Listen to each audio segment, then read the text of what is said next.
بسم اللہ الرحمن الرحیم۔ السلام علیکم اسلام و ڈاک کے ناظرین و سامعین، آج کی اس ویڈیو میں ہم آپ کو بتائیں گے کہ حضرت علی علیہ السلام نے کالے کپڑے پہننے سے کیوں منع فرمایا، کالے کپڑے پہننے سے کیا ہوتا ہے۔ حضرت علی علیہ السلام کے اس فرمان کو سننے کے بعد آپ کالے کپڑے پہننا چھوڑ دیں گے۔ ایک دن حضرت علی علیہ السلام ایک راستے پر جا رہے تھے۔ راستہ بہت لمبا تھا۔ آپ علیہ السلام چلتے چلتے تھک گئے۔ تھکاوٹ کی وجہ سے آپ علیہ السلام نے ایک جگہ آرام کرنے کے لیے بیٹھ گئے۔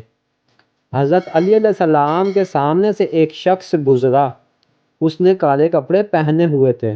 حضرت علی علیہ السلام نے اس شخص کو پاس بلایا۔ حضرت علی علیہ السلام فرماتے ہیں، جو تم نے کالے کپڑے پہنے ہوئے ہیں، کیا تمہیں معلوم ہے کالے کپڑے پہننے سے کیا ہوتا ہے؟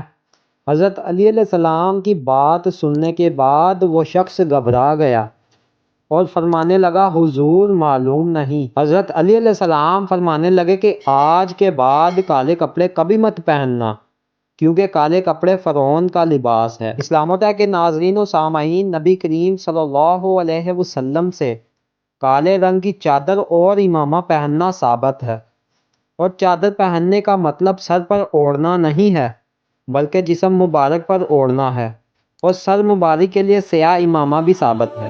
اس بات کو آگے شیئر کر دیں تاکہ لوگ اس حقیقت کو جان سکیں۔